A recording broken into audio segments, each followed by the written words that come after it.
having very beautiful, very warm welcome to in this session. आज हम पढ़ने जा रहे हैं डाइजेशन एंड एब्जॉर्प्शन के बारे में. Today we are going to study about the digestion and absorption.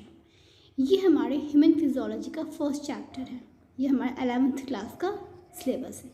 Digestion and absorption को हम एक और नाम से जानते हैं, that is nothing but the digestive system.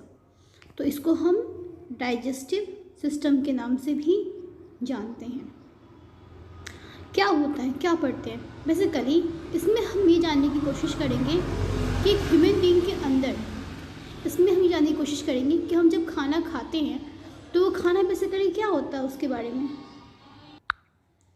तो ये खाना हमारा डाइजेस्ट कैसे होता है हम ये सब जानेंगे. ओके, तो पहले हम एक काम करते हैं. हम जानते हैं कि एक सपोज़ अगर हम एक इंसान को बनाएं, अगर हम एक ये इंसान को, ये हमारा चिंटू है, it is a Chintu. It is very happy because ये आपके सामने पहली बार आया है.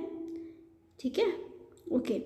तो क्या होता है ना, ये जब खाना खाता है तो ये खाना, इसको मान लो इसने एक बर्गर देखा. ठीक है, तो इसने एक बर्गर देखा और ये बर्गर हमारे बहुत से लेयर्स में, इसने बर्गर देखा. तो कहने का मतलब क्या है कि ये बर्गर को जब ये खाएगा, जब ये बर्गर को खाएगा, ठीक है, ये भी बर्गर को खाएगा, तो क्या ये बर्गर इसकी बॉडी में रहेगा ऐसे, मतलब ये खाता है बर्गर, तो क्या इसके पेट में ऐसे ही बर्गर रह जाता है क्या ये टूटता नहीं है? या फिर आप जो रोटी खाते हो तो क्या पेट में वो रोटी बिल्कुल ऐसे गोल जाता है, वो टूटता नहीं है क्या?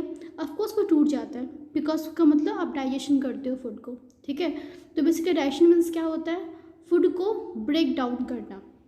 ठीक है, उसके सिंपलेस्ट एब्जॉर्बर फॉर्म में. मतलब कि रोटी हमारा क्या है? एक कम्प्लेक्स फूड है. रोटी इज़ आवर कम्प्लेक्स फूड.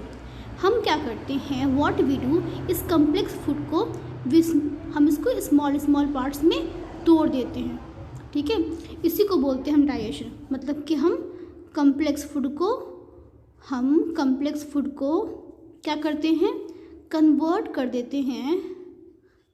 देते हैं किस फॉर्म में? सिंपल एब्जॉर्बेबल फॉर्म में. ठीक है, क्या करते हैं हम कम्प्लेक्स फूड को सिंपल एब्जॉर्बेबल फॉर्म में तोड़ देते हैं. मतलब उस फूड को इतना चबाते हैं, इतना तोड़ते हैं कि फाइनली हमारी बॉडी उस फूड को एब्जॉर्व कर ले, हमारी स्मॉल इंटेस्टाइन उस फूड को एब्जॉर्व कर ले. तो डाइजेशन को हम क्या लिख सकते हैं, what we can write? Digestion को हम क्या लिख सकते हैं? तो देखो, डाइजेशन को हम क्या लिख सकते हैं, चलो हम ज़रा लिखते हैं. लिखिए आप लोग भी. डाइजेशन क्या लिख सकते हैं? देखिए, इट इज़ द प्रोसेस. क्या लिख सकते हैं? The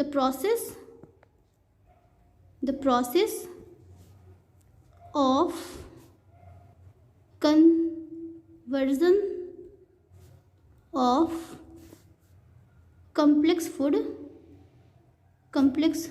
food into simple absorbable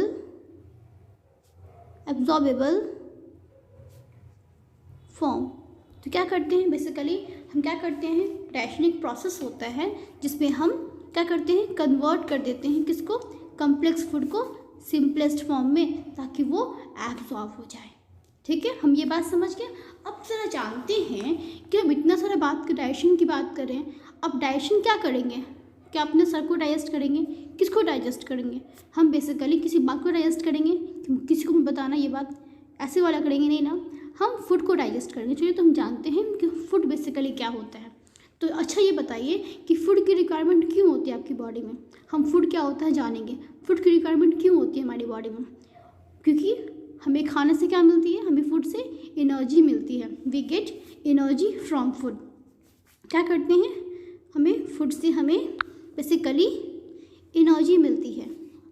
ठीक है, हमें फूड से एनर्जी मिलती है. ओके, तो basically if you know about what is the food basically क्या होता है, ये बेसिकली हमारी बॉडी की एक बेसिक रिक्वायरमेंट है. हर लिविंग ऑर्गेनिज्म को फूड चाहिए होता है. क्यों? बिकॉज फूड से हमें एनर्जी मिलती है. ओके, अब ये एनर्जी किस काम में आता है, मतलब हमें एनर्जी क्यों चाहिए? कोई काम है? ऑफ कोर्स हमें ग्रो करना है, हमें टॉल भी तो होना है ना. राइट। हमें टॉल होना है, हमें ग्रोथ करना है, राइट ना। उसके क्या करना है, अगर मान लो हमारा हाथ कट फट गया उसे ठीक करना है, ठीक है, मतलब हमारे टिश्यू को रिपेयर करना है, ठीक है, हमारे टिश्यू को रिपेयर करना। और क्या करना है, आपको डांस करना है, जंप करना है, ये सब करना है ना। इट मीन्स आपको क्या करना है, आपको ब्रीदिंग करनी है, आपको सांस लेना है, सांस तो लेना पड़ेगा ना, जिंदा रहना है तो हमें ब्रीदिंग करना है, हमें रेस्पायरेशन करना है, हमें सर्कुलेशन करना है। इट मीन्स हमें बहुत सारा प्रोसेस करना है, हमें बहुत सारा लाइफ प्रोसेस करना है। और उस सब के लिए हमें क्या चाहिए, हमें एनर्जी चाहिए। इवन हमारे फूड को डाइजेस्ट करने के लिए भी एनर्जी चाहिए, ठीक है। तो वो एनर्जी कहाँ से आएगा, ऑफ कोर्स वो एनर्जी हमारे फूड से आएगा, इसीलिए हम फूड को ऑब्टेन करते हैं। समझ में आया, ठीक है। अच्छा, आपने उसका स्क्रीनशॉट बैक करके आप ले लीजिएगा, ठीक है, वो मैंने डिलीट कर दिया है। ओके, चलिए अब हम आगे देखते हैं। अब हम ज़रा आगे देखते हैं कि बेसिकली फूड के हमारे टाइप्स क्या होते हैं, मतलब हम क्या खाते हैं, पता है क्या कहते हैं। अच्छा, पता है न्यूट्रिएंट्स मीन्स क्या होता है, what is the meaning of nutrients. कहते हैं ना इस फूड के अंदर बड़े सारे न्यूट्रिएंट्स हैं। इसका मतलब क्या, इसका मतलब होता है द केमिकल सब्सटेंस, इसको आप लोग कॉपी में नोट कीजिए, okay. The chemical substance present inside the food is called what is called the nutrients। इसे हम न्यूट्रिएंट्स कहते हैं। अब आप कह रहे होगे कि फूड के अंदर जो केमिकल सब्सटेंस होते हैं उसे हम न्यूट्रिएंट्स कहते हैं। तो कहने का मतलब क्या, हम कोई केमिकल खाते हैं, रियली खाने में केमिकल्स होते हैं, हम केमिकल्स खाते हैं। केमिकल्स तो बैड चीज़ होते हैं ना, देखो केमिकल्स वाकई बैड चीज़, लेकिन ये अच्छी वाली केमिकल्स है, ठीक है। ये हमारे फूड के न्यूट्रिएंट्स जो होते हैं basically is a kind of chemicals. अब क्या है ये केमिकल्स, क्या है ये न्यूट्रिएंट्स, इसको आप बहुत अच्छे से जानते हो। कैसे जानते हो, पहले इसको आप लिख लिया, इसको मैं डिलीट कर रही हूँ, डन, ओके। अब क्या होता है, अब न्यूट्रिएंट को समझने से पहले मैं ज़रा पूछती हूँ आपसे, क्या आपने कभी कोई मीठा चीज़ खाया है, तो कहते हैं ना ज़्यादा मीठा मत खाओ, इसमें क्या होता है, इसमें कार्बोहाइड्रेट होता है। ये भी कहते हैं ज़्यादा तेल वाला सामान मत खाओ, ज़्यादा ऑयली फूड मत खाओ, इसमें बहुत ज़्यादा क्या, बहुत ज़्यादा इसमें फैट होता है।